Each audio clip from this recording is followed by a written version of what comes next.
a leader and an advocate of governance who has shaped businesses and boards globally. Mr. Willem J. Oberholzer. And we restructured the legal structure and the legal framework of the corporation that ran in 3 different silos and integrated them into one. Very few leaders ever experience that level of public and professional scrutiny. Something like taxation, that's a topical matter globally, really. The one financial decision you're proudest of in your career. Financial decision, having children.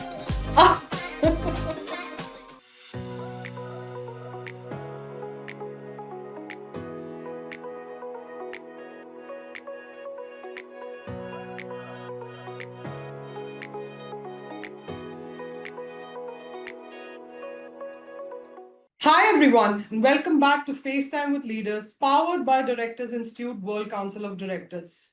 Today's episode is special because we're not just talking about finance, governance, or leadership in theory. We're talking about what it means to live those values across industries, boardrooms, and continents. Our guest today is an extraordinary leader with over 27 years of experience in financial management, corporate restructuring, mergers and acquisitions, and governance. He is a chartered accountant, a non-executive director, and currently serves as Chief Financial Officer with experience spanning across South Africa, Europe, Asia, and the Middle East. He has optimized ZAR 2.3 billion in cash flow at Foskor Limited while at PwC, played a central role in high-profile forensic tax investigations with the South African Revenue Service, including the landmark Dave King case, founded and scaled his own advisory firm, and later managed a ZAR 2 billion private equity fund. Please join me in welcoming Mr. Willem J. Oberholzer, a leader, strategist, and an advocate of governance who has shaped businesses and boards globally. Mr. Oberholzer, thank you so much for joining us today. It's only a pleasure, and thank you for having me. That's great. So, Mr. Oberholzer, before all the boardrooms, billion-rand transactions, and global leadership roles, there was the beginning. Could you take us back to where it all started? What was your journey like in simple words? How did you go from those early years in Pretoria to shaping financial and governance practices worldwide? Where did it all start? I think I was, maybe in grade 3. Ah, And growing up in South Africa in those times, I was diagnosed with dyslexia, which at that point meant you were dumb. Oh, okay. So with remedial courses at a university, having IQ tests done and spending a lot of remedial time, Mm.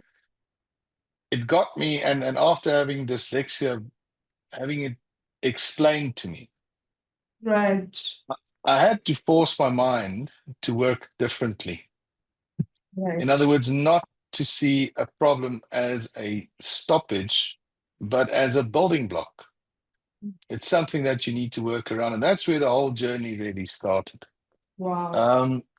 So it was forcing yourself, despite having a slight problem, to work Right. around it, Right. whether it be memorizing textbooks verbatim and committing it to long-term memory, to later call on, which I still actually do. And that just installed the principle of detail matters. Don't look at a problem, look at the solutions, and look at the building blocks. That's really where it all started. That was the start. That was the start. Wow. You know what? It is so humbling that you're sharing not just your big wins, but also the tough part. It makes the journey feel so authentic and grounded. And from having dyslexia to now, achieving so much in your life, it's wonderful. So kudos to you. Thank you. So at PwC, you delivered a ZAR 2.3 billion cash flow optimization for Foskor Limited, a single decision that fundamentally shifted the company's financial stability. When you look back, What leadership choices allowed you to steer something of that scale successfully?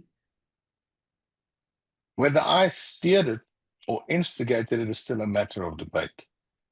It all started with we were wrapping up the audit, and the CEO was appointed to turn Foskor around that was in a break-even position. He was brought in by the Industrial Development Corporation to resize really one of their crown jewels. Right. And I'll never forget it. He was a refused smoker, and he walked past the office that we were working in, and he said to me, "You smoke, come with me." And I walked with him, and we sat down. And he said, "You wrapped up the audit. What have you seen? What can we do differently?" I said to him, "Well, would you like me to save you 2.3 billion in cash flow?" He said to me, "Excuse me, you want to do what?" I said to him, "Can I save you 2.3 billion in cash flow?" He said to me, "Explain." I think the explanation took all of 1.5 minutes. He was an exceptionally bright individual.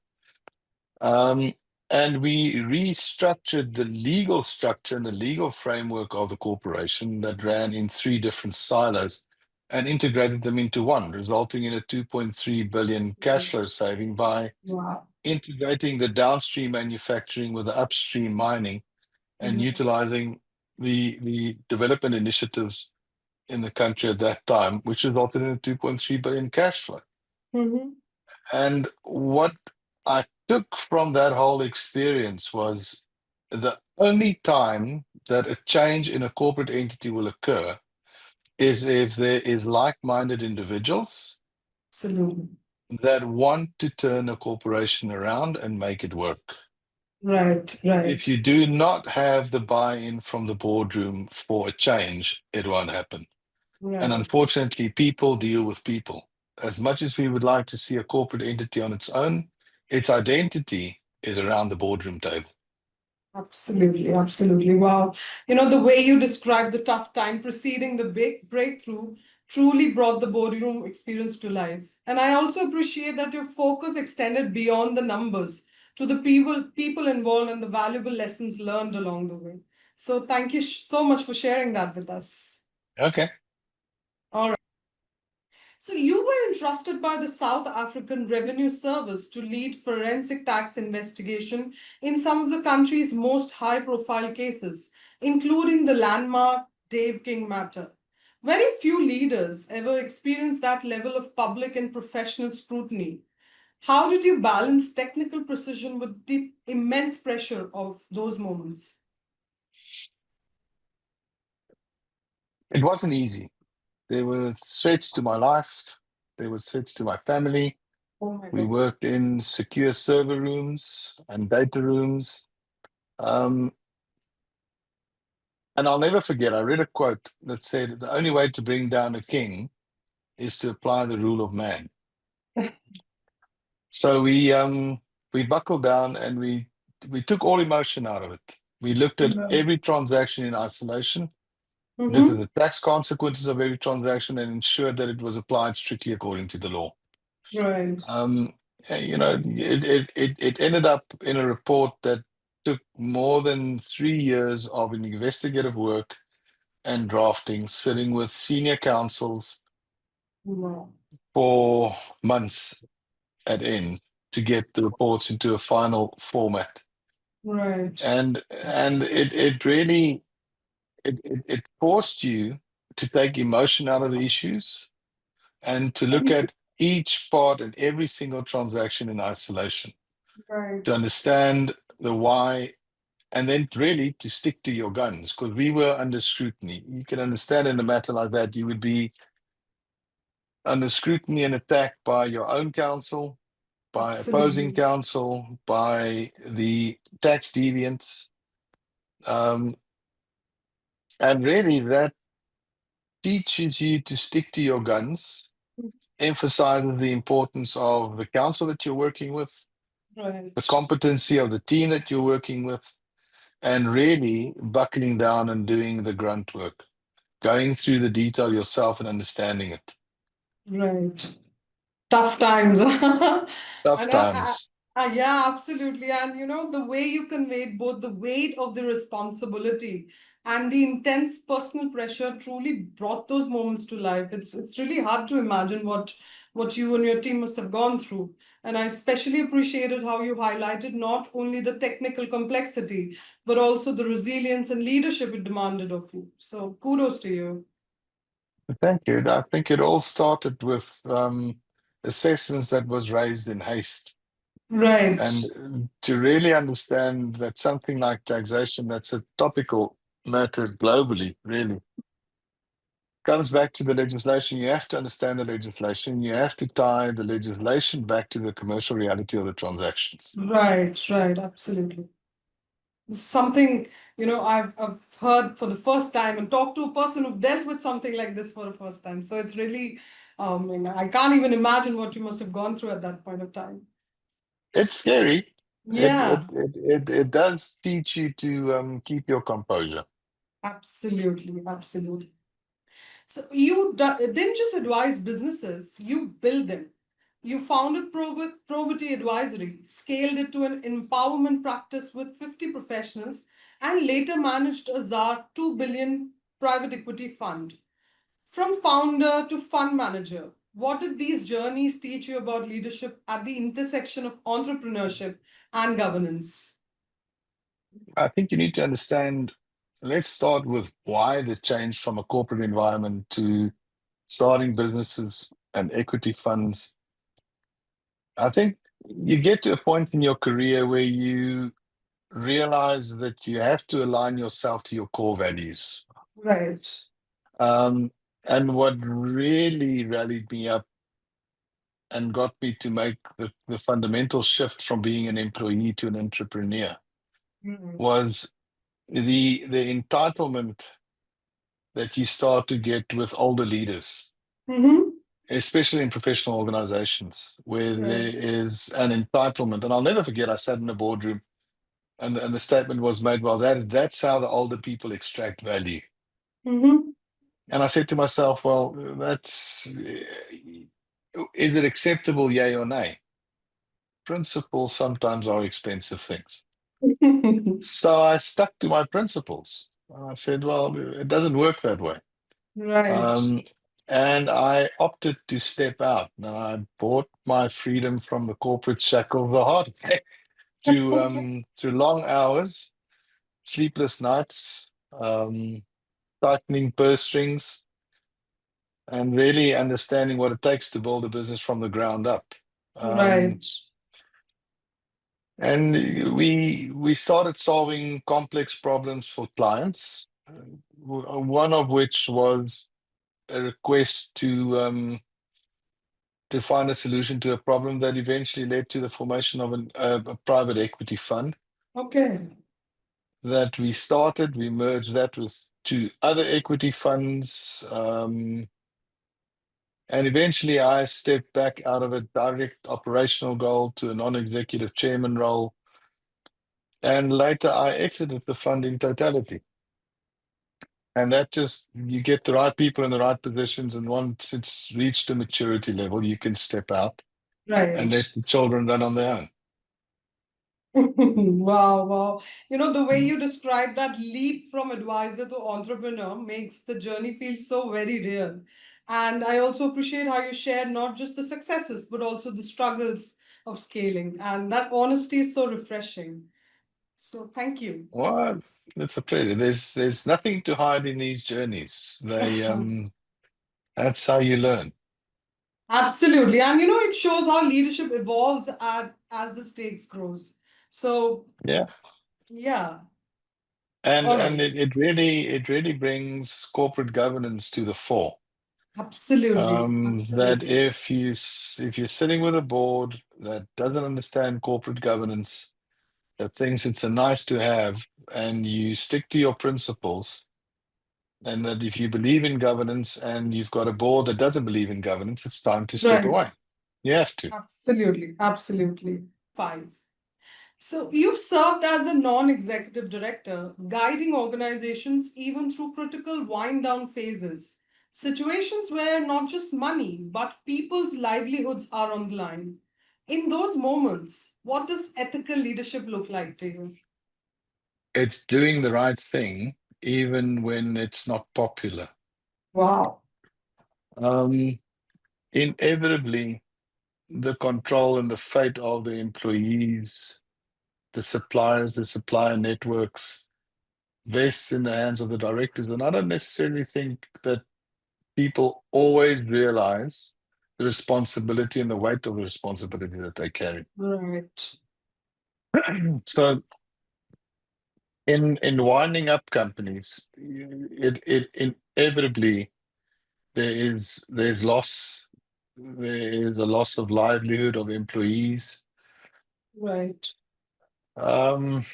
There's ethical dilemmas to deal with, and really it comes down to corporate social responsibility, Mm-hmm. ensuring that the employees, that through no fault of their own, to assist them to find suitable positions, to carve out the portions that are sustainable, to find Right. homes for those employees, and to really mitigate the extent of the damage, not only in rands and cents, Mm-hmm. but also in the livelihoods of the people that matter. So that's really what it is. It's the people. Absolutely, absolutely. And I really appreciate how you showed that ethical leadership isn't abstract, but it's about real people and real choices. And It your is, emphasis, absolutely. absolutely, and your emphasis on dignity and transparency in tough times is a lesson that transcends industries. So thank you for sharing that with us. It's a pleasure. All right. So the next one we Okay. have is a rapid fire round. It's a fun, quick Mhm. round to know the person behind the professional. So if you're okay, we'll move ahead with this. We can. All righty. So, Mr. Oberholzer, we've done deep dive into finance, governance, and leadership. Now let's switch gears for a quick rapid fire. No overthinking, just the first thing that comes to your mind. Ready? Okay. Yes. All By the way, right. The one financial decision you're proudest of in your career. financial decision, having children. Ah. That's an interesting one. Well, it's the biggest expense you'll ever incur. So I guess it's that one. Right. Okay. A book, case study, or thinker that deeply shaped your approach to governance. Nelson Mandela. Wow. Even though I thought I reached the top of the mountain. When I turned around, I realized I was standing on a plateau and there was a Ah, long journey ahead. So no matter wow. how high you climb, it is merely another step in the journey. Absolutely. Absolutely. All right. If you could relive one professional moment, not to change it, just to experience it again, which would that be? It be? To be brutally honest with a judge in court. That sounds like an interesting one. It is an interesting one. And it did bring some chuckles, but it was a brutally truthful moment that it lightened the mood and it set the tone for the rest of the case. But it was one of those moments that I would want to relive again. You live again. Wow, wonderful. Okay, next one. The most unexpected leadership lesson you learned outside of finance. That would have been from my father saying, whatever you do, you have to be able to put your head down on a pillow and sleep peacefully. That is such a nice advice. Wow, wonderful. All right. One city in the world where you could see yourself retiring in. Amsterdam, Ah. strangely enough. All right. The last one. If someone wrote a book about your life, what would the title be? The sanity in insanity. Oh, wow. That is an interesting one. Wonderful. You think? I will Yeah. definitely read that book. Well, you have to keep sane in an insane world. It's Absolutely. All right, with that, we've come to an end of our rapid fire round. So thank you for being so honest and candid with us, sir. Mr. Oberholzer, South Africa's corporate world was shaken by Steinhoff scandal. Billions wiped out, investor trust shattered, and governance failures exposed the highest levels. As someone who's led forensic tax investigation and advised boards globally, what do you believe is the biggest lessons leaders should take from sign-off to ensure such failures don't happen again under their watch? The only counter to something like Steinhoff is corporate governance, Yes. and not to have too much power vested in one individual, irrespective of their capabilities or perceived capabilities. Right. Inevitably, I think something like Steinhoff boiled down to the whether it's ingenuity is not the right word. It was driven by one individual that pursued his personal agenda at the cost of investors. And that is something that boards maybe should take from the lesson, is that it is the company is not seated in one individual. It is seated in the Right. board. And it Absolutely. boils down to the board of directors sitting around the table. Agreed, agreed. It's about accountability. Exactly. Right. Yep.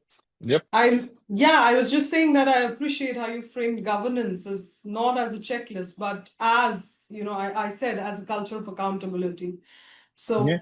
your message resonates far beyond businesses. So thank you for that. So, Mr. Oberholzer, with decades of global leadership experience behind you, you've recently joined Directors Institute. I'm curious, what inspired you to take that step at this stage of your career? And how has being part of this community influenced the way you think about governance and leadership today? I think you reach a point in your career where you have seen successes, failures, the do's, the don'ts, and with it's Maslow's hierarchy of needs, yeah. That at some point you get to a point where you want to give back to the community, Right. and I think that was probably the move that put me in the direction of joining the institute. Mm-hmm. To make available my skills to like-minded individuals and Right. boards that really has and understands the principles of governance, Mm-hmm. and to add to that skill set. Absolutely. Wow. I was just thinking that uh, you know how you connected your decades of practice with your openness to keep learning today and your willingness to give back to the community is so inspiring. So thank you for that, and I wish you all the best for your journey ahead. Thank you very much. Great. So, Mr. Oberholzer, thank you once again so much for sharing your journey and insights with us today. And what really stood out is how your career has not only been about financial strategy and rand transformations, but also about ethics, governance, and building trust in times when it matters the most. From PwC to private equity, from forensic investigations to board leadership. Your experiences shows us that leadership isn't only about numbers, it's about courage, culture, and resilience. Thank you once again for being here with us. Thank you very much for the opportunity. I Thank you so appreciate it. much. Thank Thank you. you. All right, bye-bye. Bye-bye. To everyone listening, if today's conversation gave you a new way of thinking about governance, leadership, or business transformation, don't keep it to yourself. Share this episode with a colleague, a friend, or someone who's building their career and needs to hear these lessons.